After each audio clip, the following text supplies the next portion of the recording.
And my name is Stacy Nagel. My partner today is Sherry Shelton, and we are the area event workshop team chairs and your main hosts for today's activities. Before we talk about why we're all here today and introduce our first two amazing speakers, we need to do a little housekeeping. So first of all, we have a lot of important material to cover, and so we won't be able to take any official bio breaks. However, of course, please feel free to get up and do what you need to do at any time during this afternoon. Out of respect for our speakers and due to our time constraints, everyone will be muted during the presentations today. However, if you have any questions, please put them in the chat.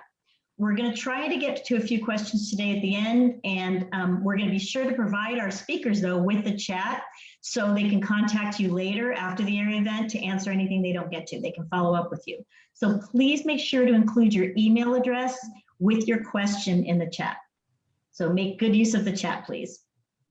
After each presentation, there's going to be a breakout room practice session in order for you to practice what the speakers have discussed today. You can unmute during these breakout sessions, of course, and you'll be able to discuss the material presented more at length. Please note that our tech gurus, Shoshana Lewin-Fisher and Lori Glaske, will be bringing you back into the main session after each breakout. And with that, I'd like to introduce our fabulous tech guru, Shoshana Lewin-Fisher, who is our WRJ Pacific District Vice President of Marketing Communication, and she's going to go over a few more Zoom tips for you. Hi, ladies. I appreciate you all being here today. Many of you have been in a Zoom room before like this. We just wanted to go over some tools and tips to make the most out of your session today. In your upper corner, you'll see that you can toggle between gallery view and speaker view. We will be highlighting and spotlighting certain speakers during the event. If you don't like that, you can change your view. On the bottom, you'll notice that there is the ability to mute. We are going to ask that you please stay on mute, and if you have any questions, to please put those in the chat, as Stacy said. If you, we are so happy to see you. We love to see you. If you think you're going to be moving around or want to eat, feel free. We just ask that you turn off your video so it's not distracting to the other participants. There's that chat box. Please make sure to utilize it, read it, enjoy it. We are going to be recording, as you all heard, and reactions. Because there are so many of you in here, we're not going to be taking live questions necessarily unless we have some room at the end. We ask that you please post in the chat, but if you hear something that you really like, or you want to heart it or smiley or thumbs up it, click on those reactions and you can do that with that reaction page. Also, here's your leave meeting. If you need to leave us, we'll miss you, but we understand. The other part is a reminder for chat. If you want to chat to a specific person, make sure you put them in the pull down. Otherwise, your message is going to go to everyone and you might not want that. So please make sure that if you want to type a message to Stacy or to Sherry or to Lori or to me, that you put the name in the pull down. Otherwise, please enjoy for everyone. And without further ado, I think that's it. Stacy, take it away.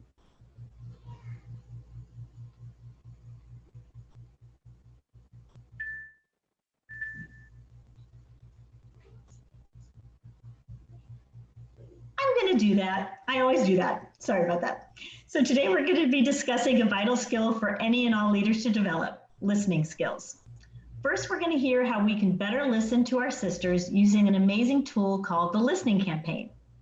Later, we'll learn some conflict management techniques for those times when our sisters may not be listening to each other.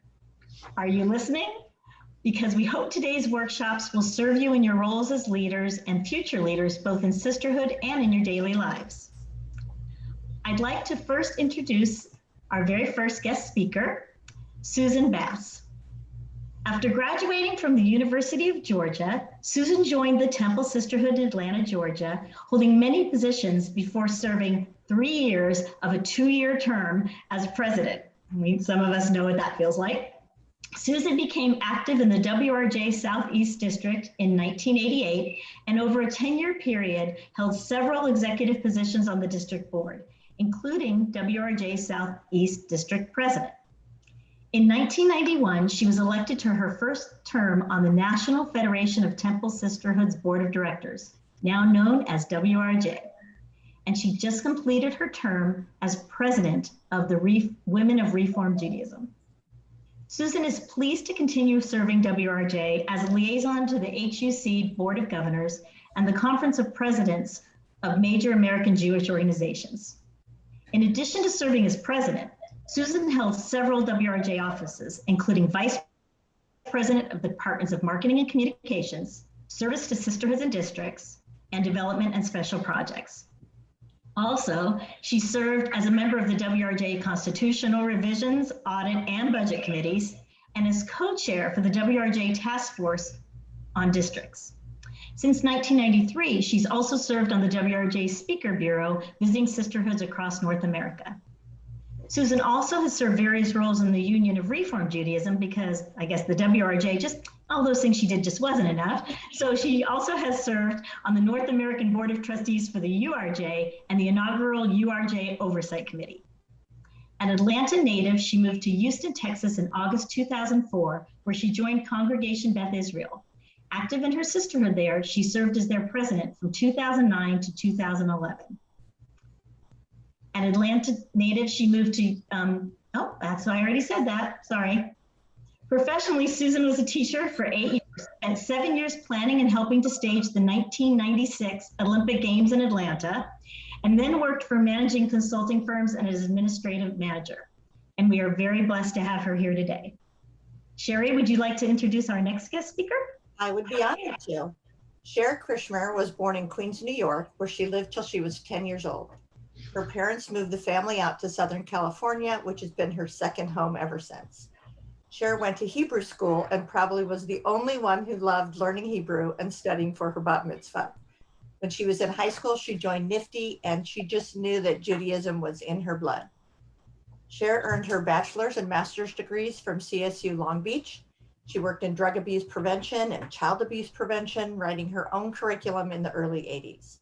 She then stayed home to be a full-time mom when her second child was born, and of course became involved in PTA and sisterhood. Cher has been sisterhood president of 2 different sisterhoods. Her current sisterhood she has been president twice. Cher became an area director here in the Pacific District and served in the early part of 2000s on the WRJ board. She has served on the district board in a variety of positions as the VP of development, the VP of affiliations, the VP of area directors, first vice president, and now she is our district president. She also has rejoined the WRJ National Board in 2019. Cher lives in Anaheim with her husband of almost 45 years. That's amazing. And her puppy Blue. So ladies, let's sit back and listen to what Susan and Cher have to tell us. Thank you, ladies. Welcome. We are delighted that you are here. As modern Jewish life is changing, so are our congregations, our communities, our sisterhoods, requiring us to adopt new approaches and adapt to new trends and cultural dynamics at an increasingly fast pace. Getting our hands around the wants and needs of today's women requires paying attention and active listening. These are skills that can be learned and utilized to strengthen your community. Warning, you may hear ideas that will lead to change. Cher? Thank you, Susan. A listening campaign. Next slide, please. I'm sorry. A listening campaign is to gain knowledge of what your group's interests are and where you go once you have gathered the necessary information. Susan and I will address this valuable type of meeting. When we have finished our presentation, there will be a breakout session that does a listening campaign for you to try out for yourselves. You will want to identify your why, the reason for doing a listening campaign. Next slide, please. What is a listening campaign? A listening campaign is something that you will do for your sisterhood. It can be for your sisterhood. It could be for your temple. It could be for just a group of women. And what this is, it's an effective way to learn about the women in your community, not just your sisterhood, but in your temple. And again, maybe in other groups that you also are affiliated with. This will help you be very receptive to their needs and wants of what they are looking for. Through these opportunities, you will get to know women more deeply. You will identify common threads that will help you serve your members, strengthen your community, shape your vision, and identify new leaders. The results of listening campaigns can be new initiatives or programs that arise out of common concerns, as well as deeper connections among your members. It can also lead to finding new leaders. A listening campaign is a focused effort to identify the common concerns and priorities among the members or prospective members. You will learn information about what interests other women in your sisterhood and synagogue. What you do is you can conduct a one-on-one meeting or a small group meeting, which is also known as a relational meeting. Usually 5 to 7 in a small group is great for these informational meetings, but you can go up to a maximum of 10. Here, women are encouraged to share their stories. The result, like I said, will be new initiatives or programs and deepen your commitment and their commitment to your community. Susan, over to you now. Back to you. Next slide, please. So as we've read recently in many reports from various Jewish organizations, it is no longer business as usual in terms of the traditional organizational model of Jewish communal life. You know, if you build it, Jews will come. We see this very concretely with the diminishing membership of our congregations and therefore our sisterhoods. The traditional model of joining a temple and then joining and participating in the women's group can really no longer be our sole modus operandi going forward. Past assumptions about joining and immediately connecting must be thrown out the window. So, as modern Jewish life is changing, sisterhoods need to adopt new approaches and adapt to new trends and cultural dynamics that impact our communities.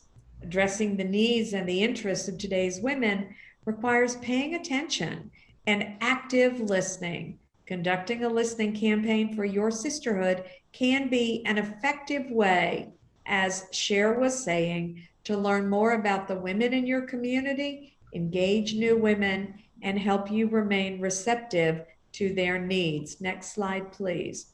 So decades ago, like more than 100 years ago, WRJ built an organic, bottom-up, and well-organized movement of women. Much of WRJ's more recent success has been delivering programmatic expertise, programs, training, education, workshops, with the goal of maintaining and strengthening Reformed sisterhoods, synagogues, and communities. This model was effective in an era when the influx of people to those institutions was guaranteed, but that is no longer the case. The organization must refocus on core principles of community building and community organizing in order to attract, engage, and empower a new generation of women who will continue to advance the WRJ mission into the future. Our most recent strategic plan underscored all of this. And truly, business as usual is not the future. We've all seen over the last 18 months how quickly our future, our bedrock, can change. And so it's critical that we really find out what our women need and want and find ways to deliver. Cher? Thank you, Susan.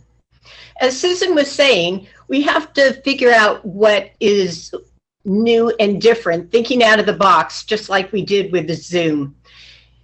To do this listening campaign, you have to be in a, we have to look at it more effectively.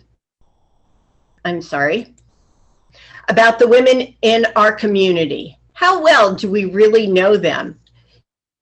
You may see them at sisterhood and talk and schmooze and socialize, but do you really know what they want, what they like, what their interests?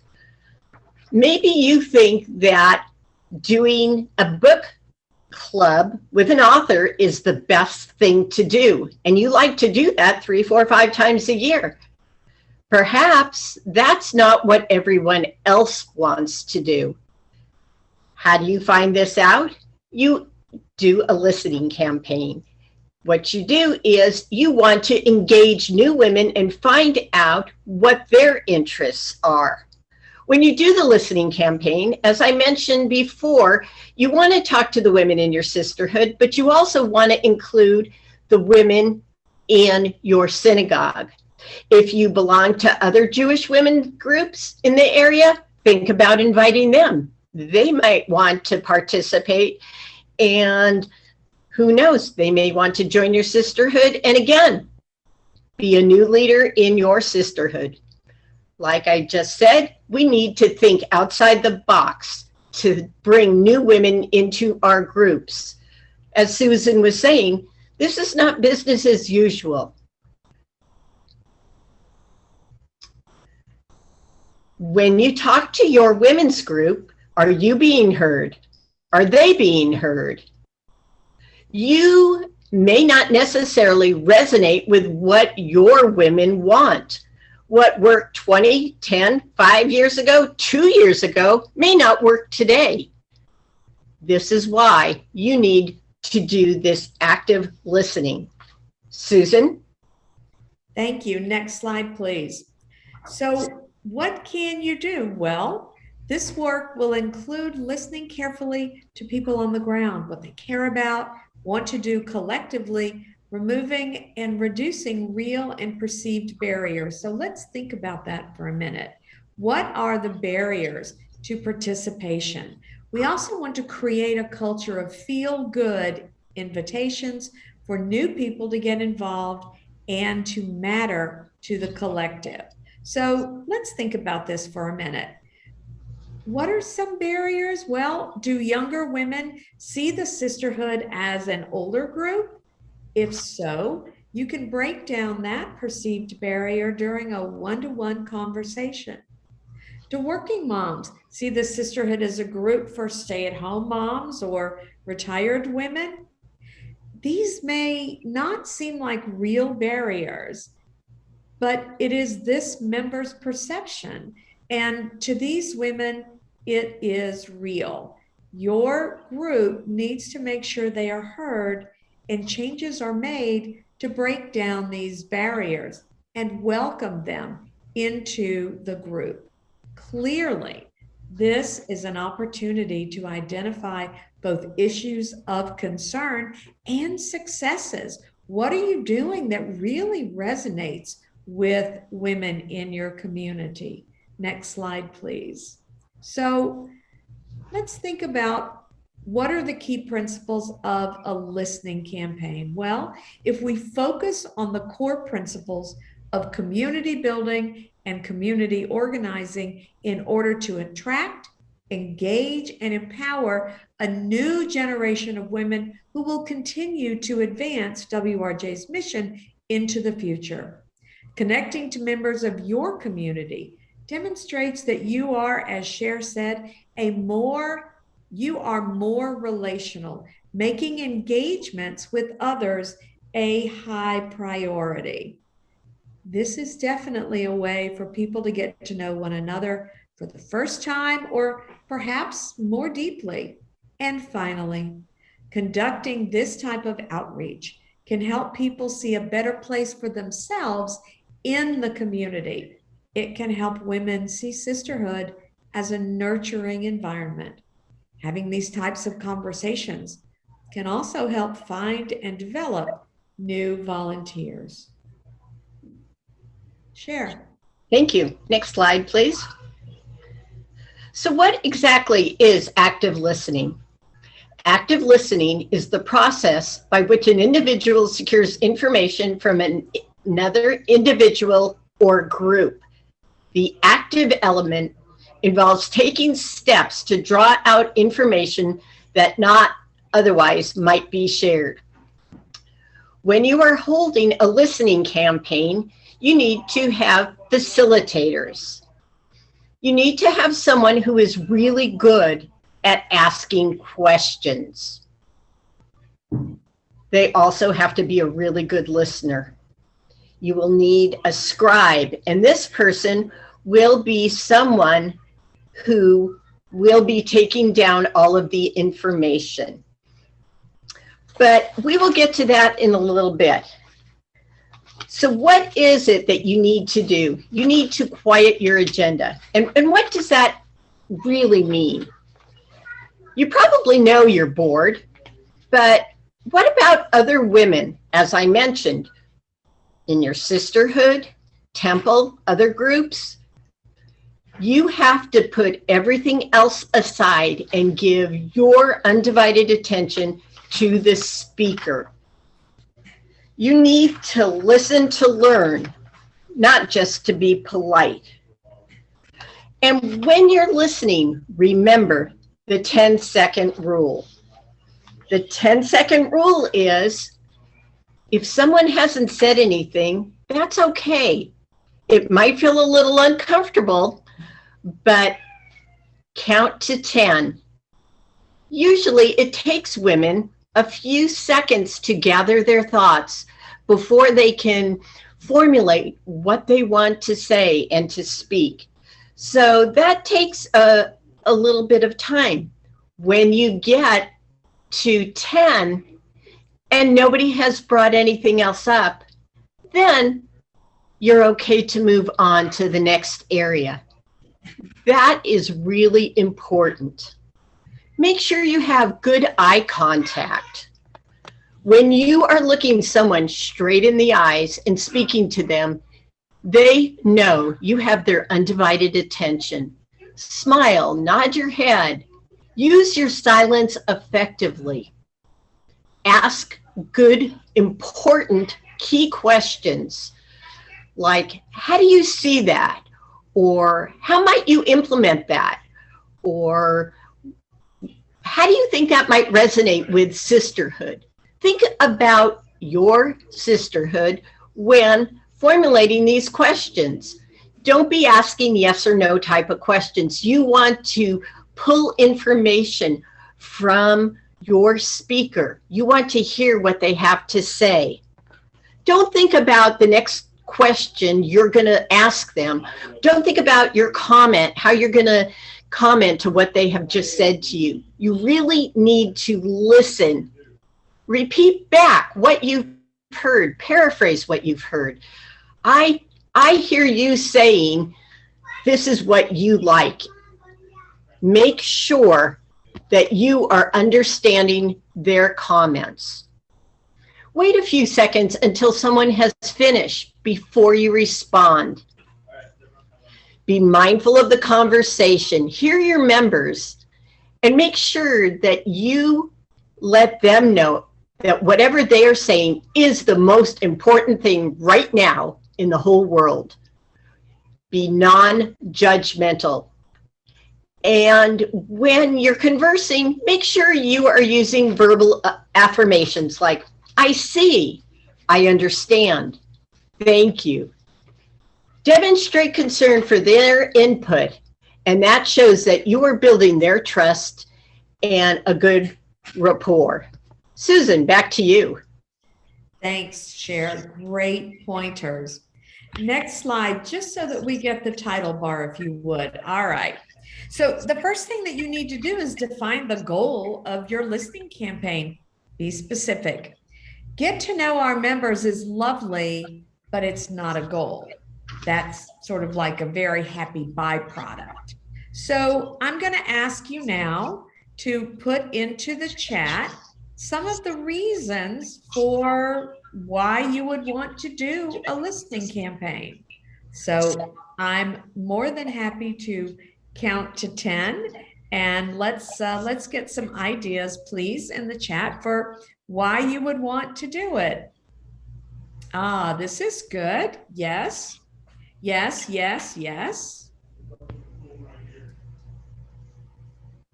Oh, this is awesome. Okay. I'm sorry, I got busy reading. So finding out what matters. Absolutely. Next, forward it, please. Finding out what matters and oh, this is good. Identifying common concerns and problems, new initiatives and programs. Yes, yes, yes. And yeah, engaging new women, all ages, all stages. That's right. These are all great reasons. So first step is to identify your goal. Why do you want to do this? It takes a lot of woman power, a lot of people power. First of all, you have to have a task force that's going to go out and recruit people who are going to serve as facilitators, people who are going to serve as note takers, people who are, I don't know, going to be the participants. And where are you going to hold these? So this requires a fair amount of woman power. And you've got to define your goal, line up all of your people, and create your timeline for doing it. Gathering the data is critical, because if you don't gather it, pull it all together in one place, what was the point? All of these are great reasons for doing a listening campaign in your community. Next slide, please. So, after participating in this program, I'm going to ask a series of questions, and just start typing in the chat box, if you will. How do you feel enriched by what you have heard so far today? And the day is young yet. We got a lot more to go. But how do you feel enriched by what you have heard here? And how are you going to go back and engage? What's going to be your first step when you return to your community, to your board? What's your first step going to be? Oh, this is good. Yes. Step back and really listen. We can do that. Absolutely. Women, and Cher mentioned it at the very, very beginning, women are natural storytellers. And we love to be asked about our stories, and that's how we communicate. Oh, this is great. Yes, yes, yes. Talk to your board. Absolutely. So what are you going to do first? I saw a lot of people. I'm going back to the board. I'm going to send out an email to the group. What will you do first? This is terrific. Yeah. Cher, do you want to jump in here? Absolutely, Susan. Thank you. When doing a listening campaign, you want to make sure that you are really comfortable where you actually do this. Perhaps it's not the best idea to be at temple where everything is going on, and maybe there's religious school, or maybe the rabbi's got some programs going on, or other affiliated groups are meeting. You know, you might want to take this outside of synagogue. Perhaps if you're doing a one-on-one conversation, you may want to go to your local Starbucks and have a cup of coffee and just sit and relax and just have a great conversation. If there's several of you, you could do that as well, or you can do that in the privacy of someone's home. This works really, really well.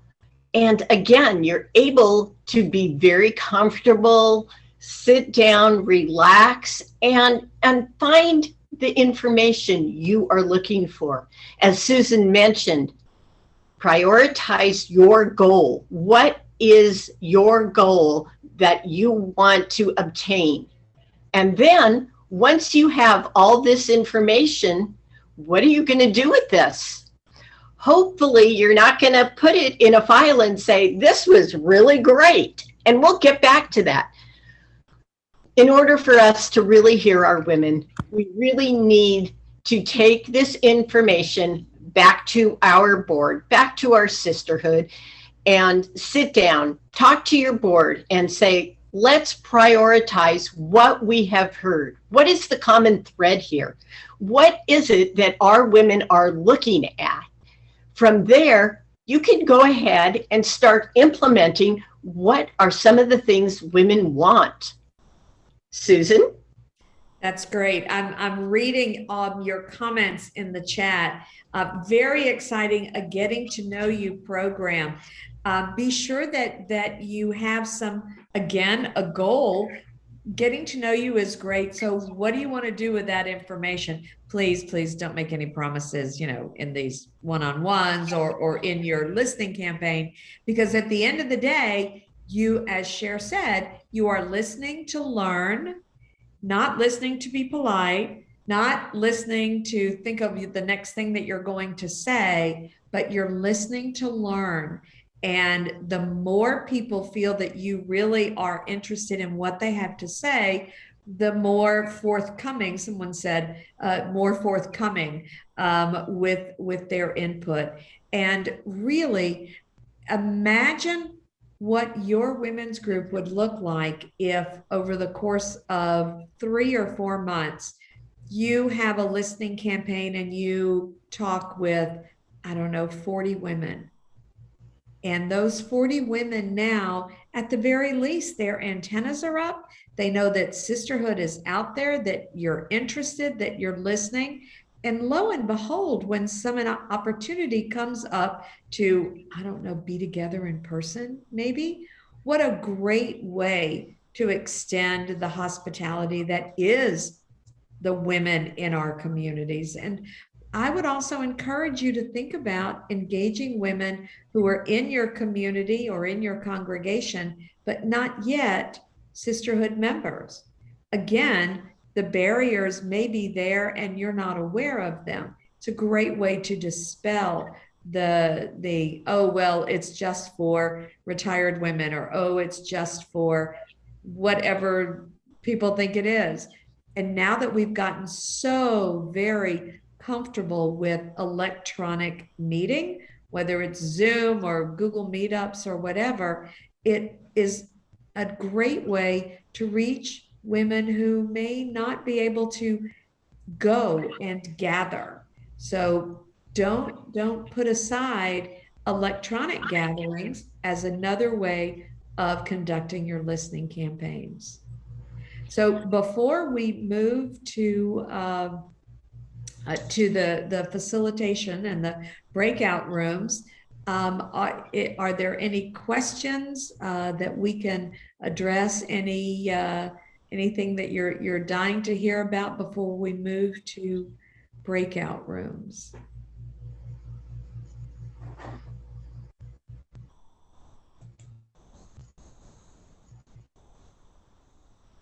That's what 10 seconds feels like.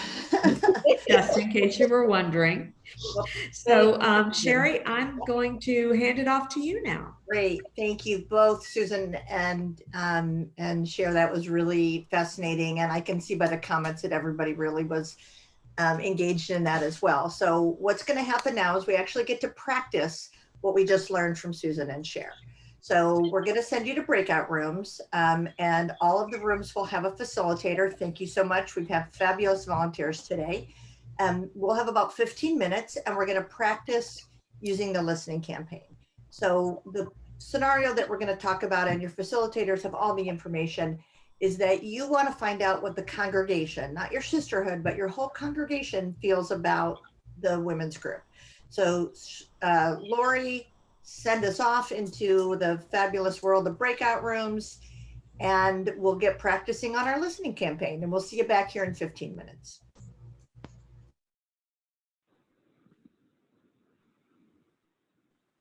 So we hope that gave you a little taste as to how you can actively listen to your sisters. But what happens when communication breaks down, especially among your sisters? How do you communicate with compassion when there's conflict? Now we are honored to introduce Alison Auerbach and fredi Bleeker Franks, who are going to help us when our sisters aren't listening, managing conflict with compassion. So I am honored, oops, sorry guys. I am honored to introduce Alison Auerbach today. She is a proud member of Rockdale Temple in Cincinnati, Ohio. So thank you for traveling all this way to be with us today. It is one of the founding congregations of WRJ. So if you didn't know, Cincinnati has a very old Jewish community. As she is a past president of the WRJ Central District and has served on the Constitutional Revisions Committee for WRJ, as well as running workshops on listening campaigns and conflict management. After taking many years off to raise her children, why does it always seem like too many and then not enough at the same time? After becoming a widow, single parent when they were young, Alison has re-entered the workforce and enjoys working with the financial services industry. These days, her 3 kids are all scattered, one in college, one in grad school, and one back at home after graduating college. And Alison enjoys lighthearted reading, hanging out with her rescue dog, and puzzle games in her spare time. And I think I'm going to chat books with you later today. Welcome, Alison. Thank you. And I have the pleasure of introducing our other guest speaker, fredi Bleeker Franks. Fredi has served on the WRJ board since 2003. She's serving as their treasurer from 2009 to 2013, vice president of affiliate services, formerly Service to Sisterhoods, from 2013 to 2015, and then philanthropy vice president from 2015 to 2018. Currently, she serves as the audit committee chair and as a member of the Yes Fund allocations committee. When recently asked what her favorite WRJ memory is, fredi replied that she most enjoyed mentoring others and helping them realize their potential and leadership skills, which is amazing to me. Thank you so much for doing that for everyone, fredi. Fredi is very active in her own congregation, Congregation Emmanuel in Houston, Texas. She served as president of the Sisterhood from 1994 to 1996 and is a member of the Sisterhood board. She served on the Temple's board of trustees because she's not busy enough for over 10 years, currently serving as the congregation's treasurer. She has chaired several committees at the Temple, including the Cantor Selection Committee, Youth Activities, the Inclusion Committee, and Mitzvah Day, and served a 2-term as president of the congregation's PTA, which I think is cool that a congregation has a PTA. She had an adult bat mitzvah, I did too, and is honored to be asked to read Torah for Shabbat and High Holy Day services. In 2008, fredi was chosen as the congregation's Congregant of the Year. Fredi is also active in the local Jewish community. She chaired Yom Limud, I hope I'm saying that right, a citywide adult education day for 3 years, and she continued to serve on the steering committee for this event. Born in Ohio, fredi moved to Texas when she was in high school, which in Houston terms makes her a native of Houston. She and her husband, Paul, have a combined family of 4 sons. Her son, Jeffrey, and his husband, Gabriel, live in Chicago. Her other son, Adam, and daughter-in-law live in Portland, Oregon, and Adam is a stay-at-home daddy to the 2 most amazing grandchildren of all time. Andrew, her stepson, and his wife, Miriam, live in Boston, and Brian, her other stepson, lives in Houston. It is my pleasure to present to you Alison and fredi. Thank you very much for those introductions. As I told the group in our little breakout session, my real reputation is a troublemaker. So, Alison, let's see how much trouble we can get into. Just a little bit. We can go to the next slide, please. Okay, you click through the first one. Awesome. So this is just a general overview of the areas we're going to kind of cover. So we're kind of shifting gears a little bit from listening to your sisterhood to working on some management skills, some conflict management skills. So we talk a little bit about personality types. There's several we could have listed. We chose 3. We'll talk about ways to set yourself up for success, both by managing expectations and running safe and productive meetings. We'll touch a little bit on some self-assessment. And lastly, we'll talk about those crucial conversations, ways to have that talk when your other resources fail. Next slide. So before we start, I kind of want to touch on a couple things. And I have to be honest, until I started attending WRJ events, I kind of use these 2 terms interchangeably, but they're really 2 different things. So with the conflict management, you really are talking about setting up things to avoid the conflict. Fredi's going to go over some tools to help with that. And conflict resolution that's really what happens to need after you've gone through those steps of conflict management. You've tried them a couple different times. You're still not doing what you need to do. You still have that conflict there, and you need to move on to that next step and have that one-on-one conversation. And so one of the things you realize, and this is true with that listening campaign information you just got, is that these tools, we're kind of framing them as tools for sisterhood, but really they're going to be helpful tools for any organization you're with, general life tools. I think that's it I have for this part. So let's hand it over to Fredi. Thanks, Allison. So conflict is inevitable. Look, I've been to sisterhoods where they can't agree on the color of tablecloths for a luncheon. So we can't always sing Kumbaya, although we want to. So how do we manage the inevitable and get the most positive outcome? Conflict sounds big and scary, but conflict is part of our normal everyday process. So one way to kind of manage that conflict is to collaborate. It's a great tool. And you need interpersonal skills, communication skills, but it sets up new channels of communication, and it helps groups get together for that common purpose. I know that we talk a lot about teamwork, we're a sports family at my house. We're all about teamwork, but there's a difference between teamwork and collaboration. The defining quality, I think, of collaboration is that it brings together people with a diversity of skills, roles, and perspectives. And it's that active dialogue between those people with a free exchange of ideas, insights, and opinions that A, can cause some conflict, but B, can reinforce the team's ability to solve problems, to fuel innovation.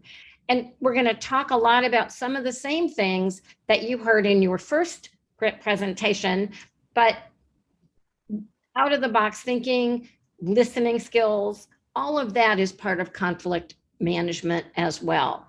Next slide, please. So you can read these big pink boxes as easily as I can. So I'm just going to talk about a few things. One of them is goals. We all have to have clear goals for a meeting, for anything you do. Everyone should understand and agree on what those goals are and why you have those goals. And that ensures that everybody is aligned and they're all gathered up around some shared vision. And communicate. It requires active communication, active listening, but active communication and an active exchange of ideas and knowledge. And that requires a respectful and inclusive environment. Communication between collaborators should be rooted in clarity, transparency, trust, and mutual respect. Listen, have we not talked about that today? We're going to keep talking about it. Listen for understanding, and then listen some more. Use those tools you just learned in Susan and Cher's presentation. They might have focused on listening campaigns, but those same skills work here. Be open to new ideas Be open to compromise. Different skill sets among collaborators bring different perspectives. So the ability to approach a challenge or a process from different angles increases the problem-solving skills, and it increases your ability to think outside that box and seek out new answers to some of the questions that we keep asking. And here's my favorite. If things don't go exactly right, don't blame anyone.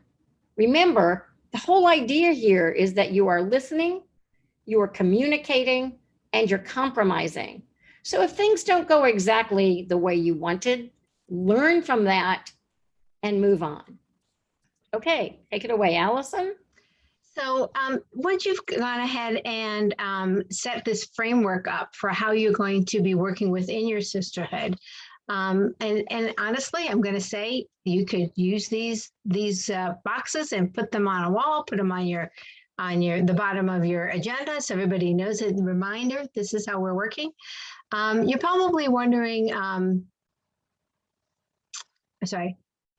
You're probably wondering what to do next, how to address certain women. So before we switch slides, we do have that list of 3 women. And I do have a caveat.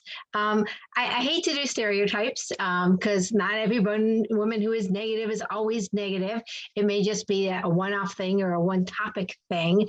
So try not to pigeonhole women into one of these areas, because we all know we're a lot more complex than any one set of actions makes us. Next slide. Okay, so these are 3 areas. We could have done more.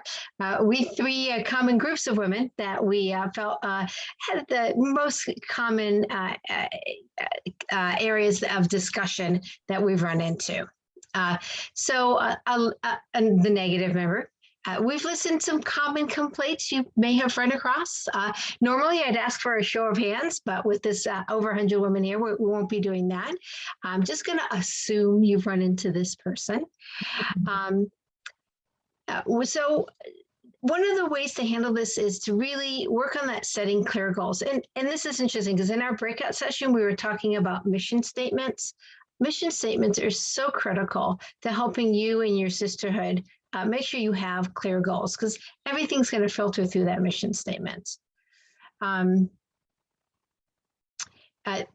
So I notice it's clear goals with an S, because sometimes it's your mission statement, it's a particular object here. So I'm going to tell you, when you bring something up that you think someone may have a negative reaction to, make sure to state what is you're bringing up in terms of the goal that it addresses before going into the details. For instance, we've been looking for ways to attract younger members while making sure we stay connected to our long-term base. One of the areas we're looking at is, so you framed it in terms of that goal. This is now why we are discussing this.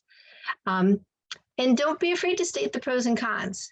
Let them know that you understand that they may have objections. You understand the objections may be out there, but clearly state why this change will meet the goal that you as a group have decided on. Now, it may not be the president presenting, that may be a committee chair or even your treasurer. If you're the president, you may need to preface the presentation with this explanation before inviting your chair to speak. The underminer. So we've all run into this person before. And I do kind of, one of the things we talk about, somebody who doesn't talk in meetings, I do kind of want to do a little side here, because I think it's important to recognize people process things. And Susan talked about that 10 seconds to process. So people process things in different ways. And sometimes that person who is always talking about stuff after the meeting and in the parking lot, it's not because they're an underminer. It's just because they need that time to step aside and process and talk about it. This can be a difficult person to deal with. I think we all know this. Again, clearly setting those expectations for creating a collaborative meeting, a collaborative working group is important. I'm going to kind of be blunt here. One of the things you can do is in a meeting, call on them and ask for their input and be prepared to deal with it. Obviously, you're not going to do it every time. and you're not going to exclusively call on them, but give them the opportunity to have a say in public, particularly if it's somebody who is going to turn around and has a history perhaps on this particular topic of causing issues. And then the person who has their own agenda. And I have a story on this one. My sisterhood supports several weekends a year as part of our congregational commitment to our soup kitchen. And every year at our budget presentation, Dolores, the lovely woman who ran it, would bring up and ask if the money was still in the budget, right there on the line item, and then kind of go really off on a tangent, typically about the soup kitchen, but sometimes about other things. So I'm going to be honest, once I had to start doing these presentations, I got preemptive. And as I was presenting the budget, I said, hey, and we still have the soup kitchen in. And if you don't know, Dolores is our volunteer who coordinates it. If you're interested, I can't get anything if you're on there. Good. Okay. I think somebody may need to mute. And then also remind her we pay on receipts. We don't just give her the money. So the two areas that I knew were most common that she would bring up, and give her the intention that she so justly deserves. And now you won't always have that luxury of knowing ahead of time what is going to come up. But it's really important to make sure, as Freddie said, you are, when you are in a conversation, you have a clear goal for that conversation, for that presentation. In this case, we need to approve the budget, and stay on that.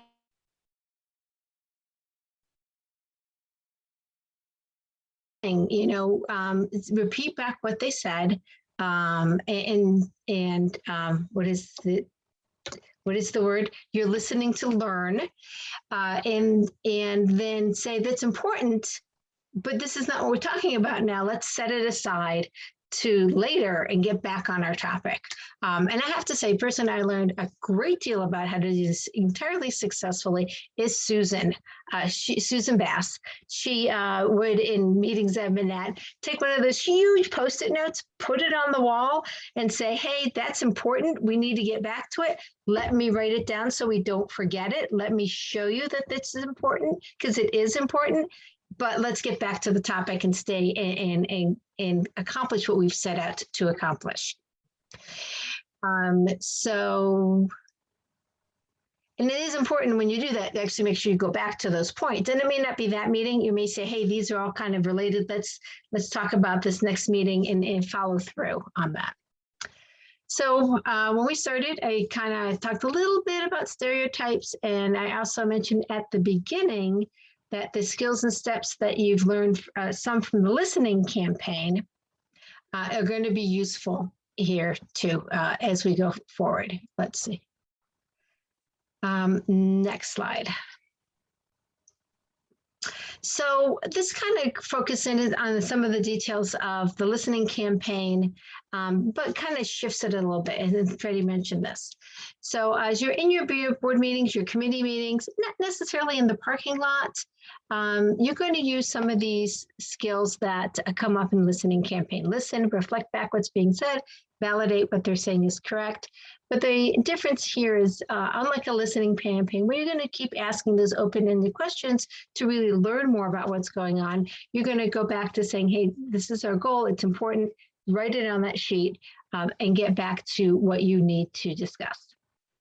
So we're going to go a little deeper into creating safe meeting spaces for your committee or your sisterhood to make sure that they are accomplishing the work that needs to get done. And that Freddie's going to talk to you about that. Okay, so next slide, please. So these are kind of busy charts, but let's just talk about them and sort of figure out what we're talking about here. For example, start with heart. So what that really means is, begin these discussions, whether they are, Alison referred to our committee meetings and board meetings, but if you're having a conversation with someone to try to resolve a conflict, for example, you would use these very same tools, right? So you're going to start with heart, which means You're going to begin these discussions. You are going to stay focused. And you're going to, whatever you do, if it's a conversation that you think might be a little difficult, you really need to plan it before you have the conversation. Don't walk into this conversation and just go. You need to think about what you're going to say first. And you can ask yourself questions like, how is that comment going to land? If I say that, what's that? How is that going to be heard? And am I acting consistent with what I'm with my focus and my intentions? Or am I being emotional about this? Try to remain unattached. I know that's like the hardest thing I've ever said. Like, sounds easy, but it's really hard when you're invested, whether it's an idea at a meeting or a conversation with someone that's a little bit more complicated and difficult.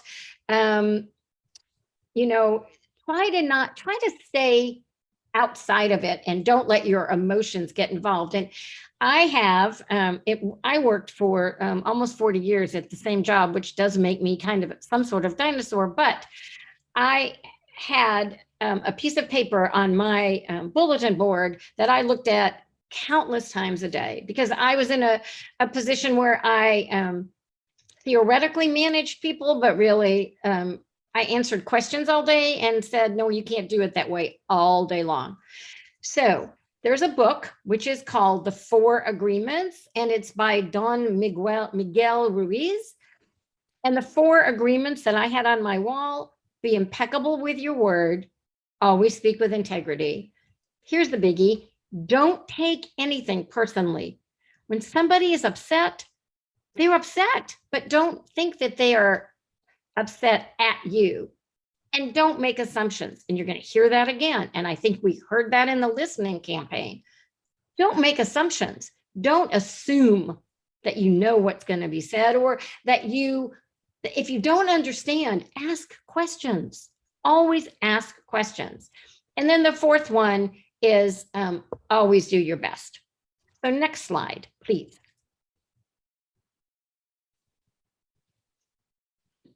Okay. Learn to look.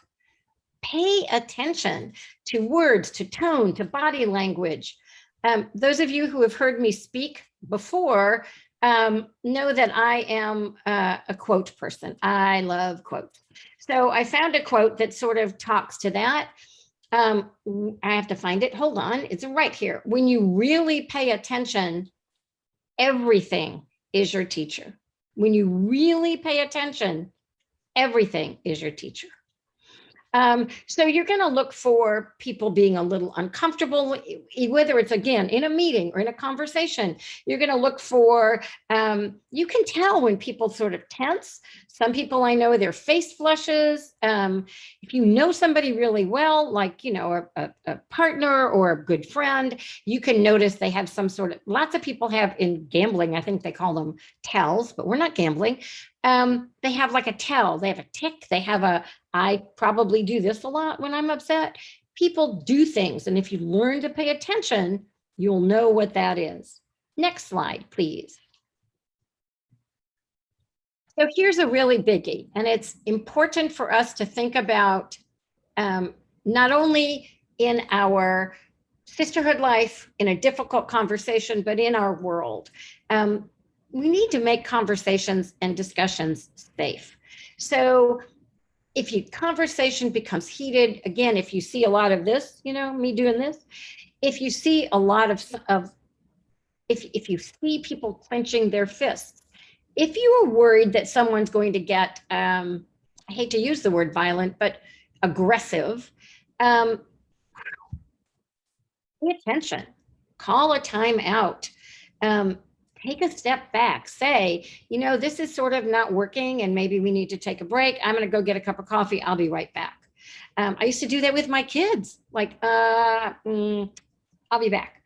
You need to find that mutual purpose. If you find a mutual purpose, that tells the other person that you're working towards an objective, a common objective. And it tells them that you care about their dreams, their aspirations, their values, them as a human being. And conversely, it sets the expectation that they also care about you. So don't be afraid to look, pay attention, and say, this is getting a little bit, heated. So let's take a break. Allison, you're up. So, say you've worked to create this collaborative meeting group, that you've worked on these tools to make it a safe and productive meeting space, and you still have that person you need to have that one-on-one conversation with about their performance or their actions, that you've gone through these steps, you've set the goals, there's still something that's not connecting or not working there.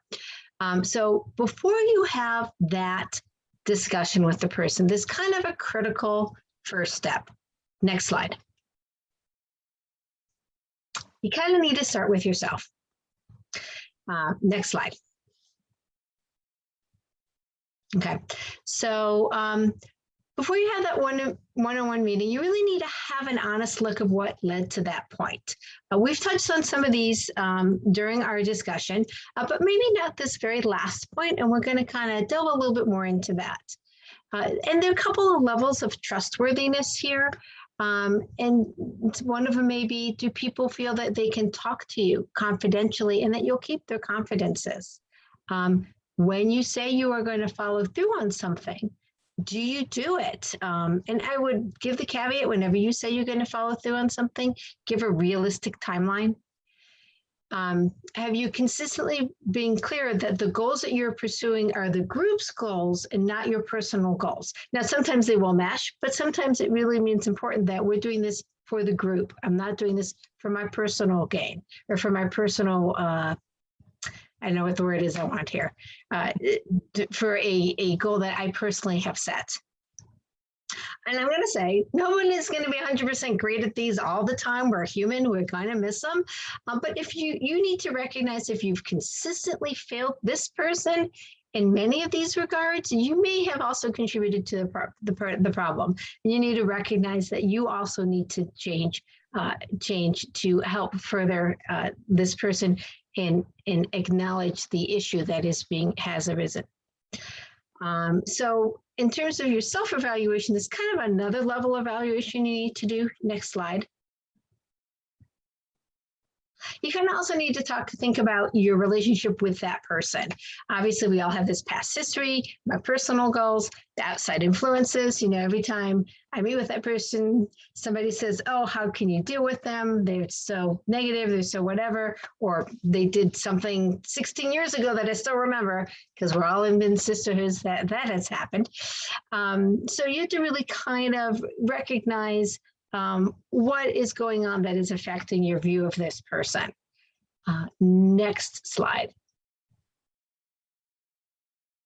Okay, so when you're, and Freddie really touched on this earlier, but I'm going to reiterate it. When you're preparing for, and this is specifically for that one-on-one conversation, you kind of need to, for lack of a better word, suppress your perception and really focus on that goals of the conversation and the facts of what happened, and try not to get emotional about it.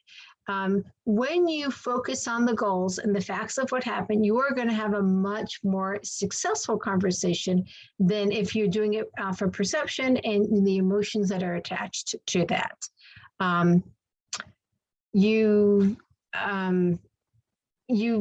So the first step before any conversation is clean up your own house, get yourself in a place and recognize what's going on before you have those conversations.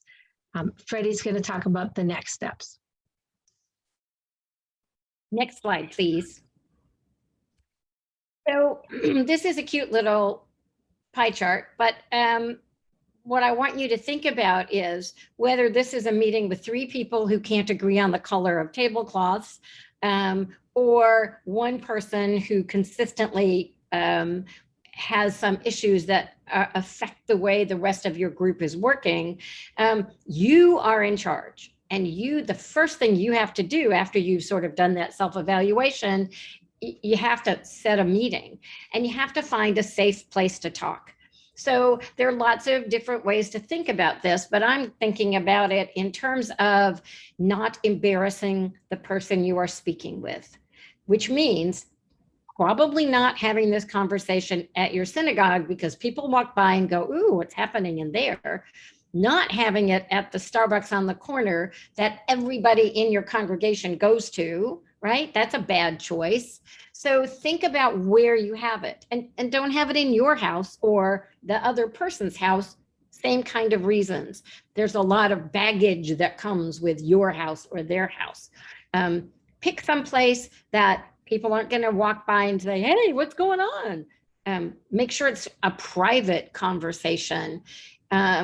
Seriously, conduct the meeting in a private setting, which preserves the dignity of the volunteer and honestly, maybe of yourself. And one of the most important things, and boy, this is hard for all of us, right? Don't talk about this to 19 other people. Don't gossip about it. If someone says to you, oh my gosh, Luella is a pain and you know that you've scheduled a conversation with Luella, you need to do what in my house we call the Marvin Zindler shuffle. It's a long story. I'll tell you another time. But what that means is you go, right? You go, You're not saying, you right, that person's a pain. You're not saying, well, don't worry, I'm taking care of it. You're saying, and moving on. Again, we don't want to embarrass anyone. We don't want to hurt anybody's feelings any more than you're about to by having the conversation. Let's keep it private. Okay, next slide. So I have to think that you've done a lot of this stuff, right? You've set the stage, you're in a great physical space. When you start, and I think we all learned this years ago, we've all learned this, start with a positive. Don't start out by saying, so Luella, how come you always talk? How come don't talk about Luella that way. Say to Luella, it's been so great to have you in our sisterhood for the last 15,000 umpteen years. Think of something positive. Say, when you redid the gift shop, we had 5 times the sales. That was so great. Because if the issue is she won't give up the gift shop and people are getting tired of her, right? First, you're going to tell her you did a great job. And you can say, when I worked in the shop with you, you were really helpful. So part of it is trying to put the other person at ease. Okay, next slide.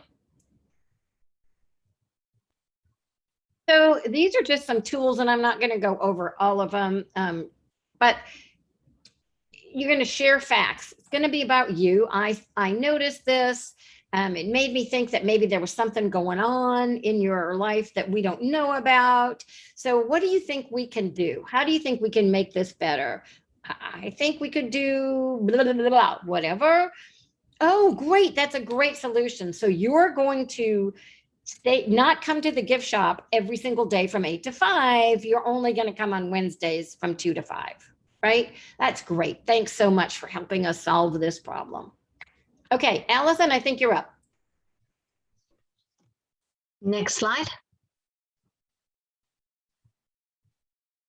All right, so you've come up with a solution. Freddie's touched this a little bit, and make sure you're doing your part. You're making your deliverables, what the part that you're going to do, clear. Job responsibilities, this is going to be a little bit both. And set a timeline. Kind of talked about this a little earlier, but really have a set date for the job to be done and for you to follow up with them. Hey, I need the report by next a week from Friday. How about I touch base with you on Thursday to see how you're doing and see if there's anything else you need from me, or you need me to get people to get to you, because we've all run into that as well. So just make sure that you have a set timeline on there for the resolution that you have come up with. And why is this important? So you've come up with it. How do I want to put this? I had this better earlier. if you don't come up with a timeline, a lot of times you're going to end up exactly where you started, and that's not where you want to be. If you don't have some accountability, you're going to be back where you started. So let's say, yay, you've come up with a solution. Wait, I'm on the next slide. I apologize. I've lost my track on my notes here. So the next question is, what do you do when you're back where you started, or this person maybe does not want to give up the gift shop, or you can't find a workable solution. They are too emotionally invested and can't step back from it.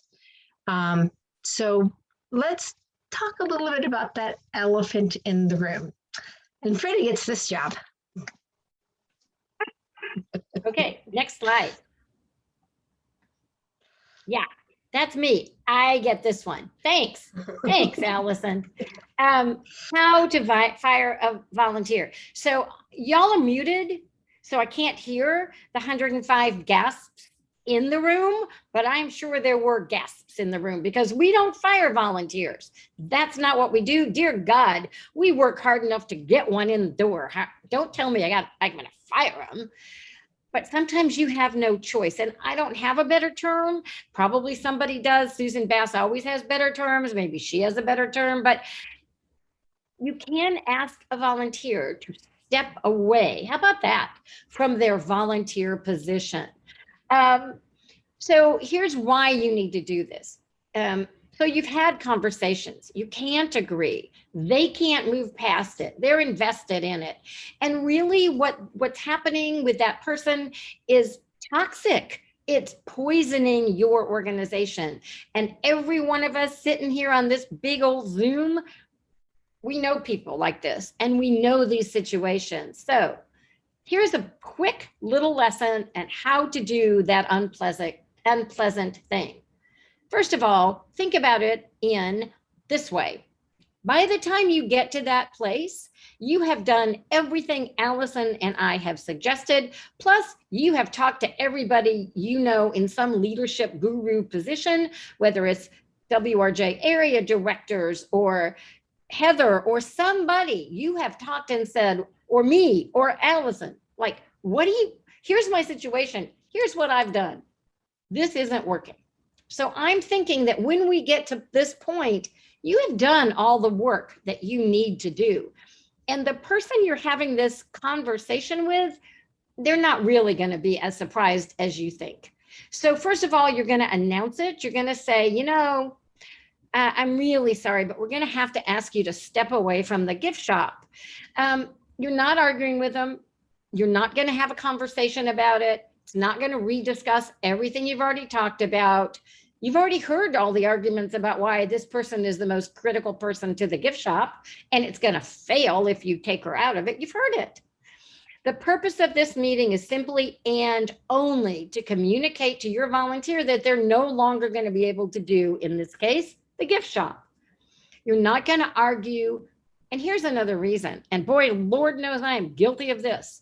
If I haven't planned what I'm going to say, I start to talk and I ramble and I talk, and dear God, I can say something that I am going to regret. Either I'm going to do what Susan said earlier not to do. I'm going to promise them something, or I'm going to let something come out of my mouth that I'm going to regret. So stay calm, stay in the moment, stay focused. Expect that volunteer to vent, but you don't do that. You stay quiet. And then maybe you can help find that volunteer another position that would be more suitable. But it is your responsibility as a leader to do the deed. You need to be the one to tell this person that they just can't be at the gift shop. And you can't expect them to say, oh yeah, you're right. They're going to say horrible things. Let's go back to don't take anything personally. This is not about you. This is about the situation you find yourself in. I glanced at the chat a little while ago and I think I saw something called Q-tip. What a great acronym. Quit taking it personally. I'm loving that. So I know this is tough, and I know in 30 seconds or 2 minutes, it's hard to talk about. So if you've got questions, put them in the chat. I'm happy to talk, not later today, but later. So Allison, take us home. So ladies, I just want to say we have 5 minutes left. Got it. So I do want to say one of the things about this too, and Freddie mentioned the redirecting, is it's also when you are going through this, make sure you're focusing on the goals. That this person is not meeting the goals that you have set repeatedly at this point, because you should not be doing this early down the line. So that it's all agreed on. And I actually want to I'll go back, and it's not related to this. This is actually related to something that happened in my breakout room, and it's kind of been floating in the background of all of these slides. And that is a mission statement. And you, if you ever go to WRJ events and you hear them talk about what we are doing, everything they do, every event that they take on, every group that they support, they always filter it through their mission statement. Is this meeting the needs of our mission statement? So if you do not have a mission statement, or if you haven't updated it recently, this is a good time to do that, because then once you've updated it and you've got the input of all the women in the group, these are the goals for the organization, you have that automatic buy-in for the mission statement. Next slide. Okay, so this is a summary, kind of telling you what we told you about. I remember my first speech class, tell them what you're going to tell them and then tell them what you told them. So you're going to run into strong personalities. It's going to happen. The people who are passionate and committed to our congregations are often women, and they're often strong personalities. And do help corral that and help work through that and accomplish what you need to accomplish as a sisterhood. You really need to make sure you create and foster that collaborative working environment. Make sure you're having safe meeting spaces where you can have honest and open discussions, and step back if people are feeling threatened or uncomfortable with them.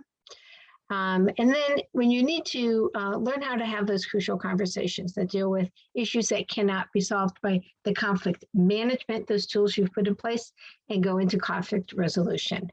Don't be afraid to be honest and self-aware of your own role in what might have happened. Yeah, I like the agenda on the mission statement. And I can't see all the chat because I muted it off because I've got too many screens going. Next slide. So we kind of touched on this a little bit, that if you need help with conflict resolution or even conflict management, WRJ does have resources to help you and your sisterhoods. Your district area director is an excellent resource.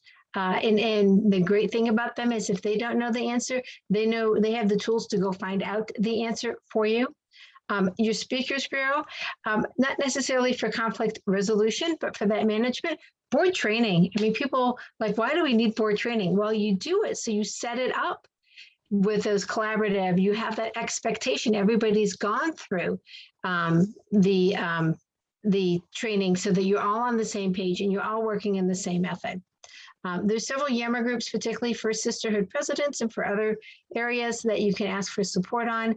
The nice thing about Yammer, it has a pretty robust search tool so that if there's a topic that you don't necessarily want to type in yourself, but want to see if somebody else has brought up, you can look it up. And WRJ consultants. So this isn't a speaker. This is a one-off conversation with somebody who has expertise in the area. They will ask you to provide a great, in this instance, a fair amount of background before you have that talk, and that is available to our two sisterhoods. I just saw something pop up about the great comments and ideas in chat. So this is the one drawback of Zoom. So when I've done these before, and I think somebody who attended a session I was at before, and when Freddie said it before, when you're in a room and you have the resources of all those women in that room to help come up with ideas, you can come up with some great solutions for people who have dealt with this before. So I hope you are reading through the chat, not just for the questions, but some of the solutions that have been offered. I'm going to let somebody else answer about how to access Yammer. I think that's it. And it goes back to Freddie. Yes. Oh, it goes back to Freddie to, Yeah. yeah, it goes back to Freddie to wind it up and say, thank you all so much.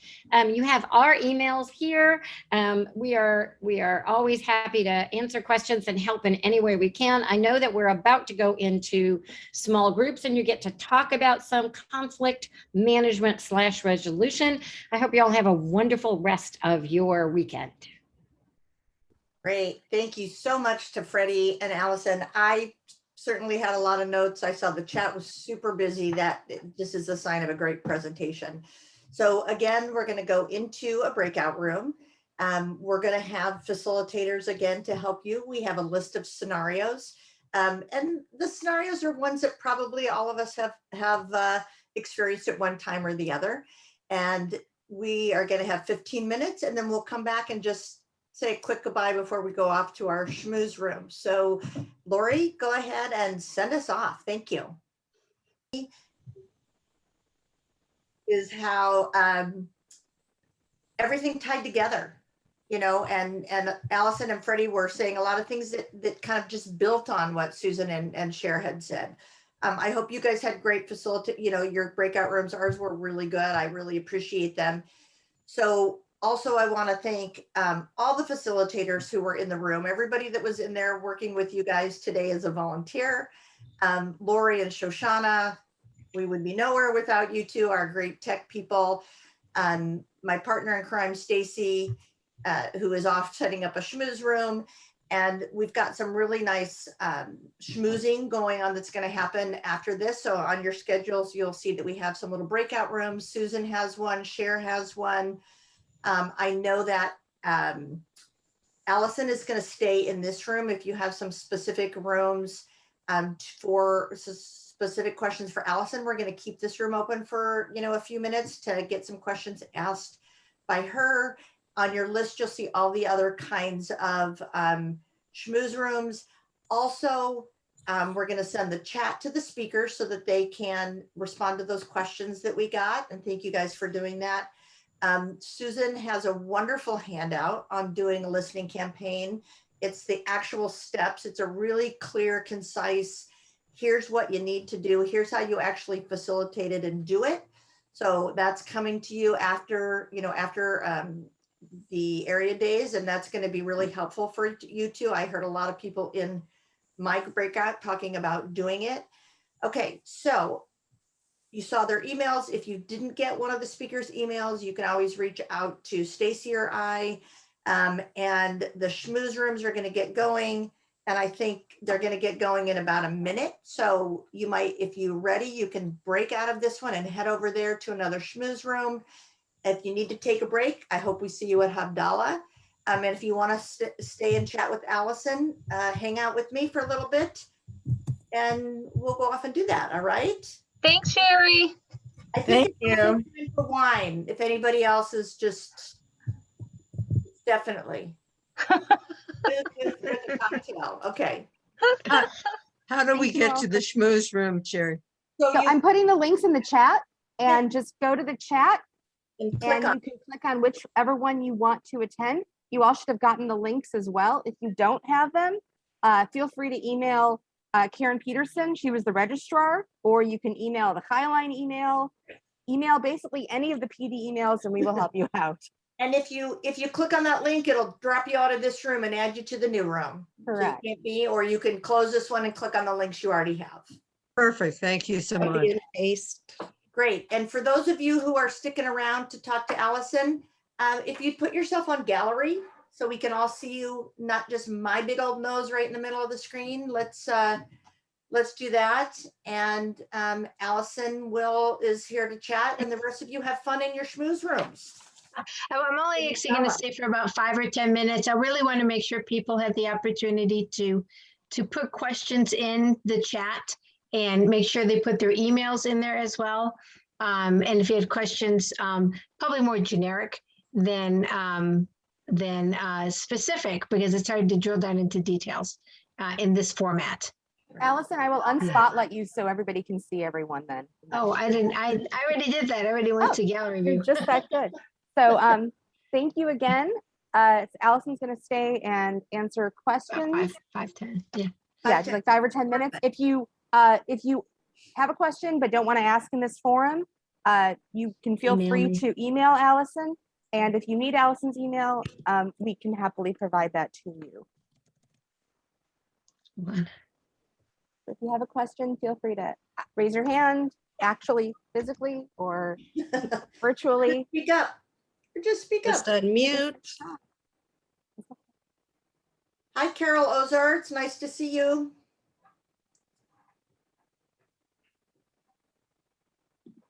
You're on mute, hon. I clicked ask to unmute. There she goes. There I am. Here I am. There you are. Did you have a question for Allison? No. I'm just my device is giving me some problems, so Okay. I kind of fix it. Okay. Thank you. Great presentation. Great day so far. Thank Just you so much. full Okay, of- so we've got Joanne and Honey. Okay. Do either of you guys have a question for Allison?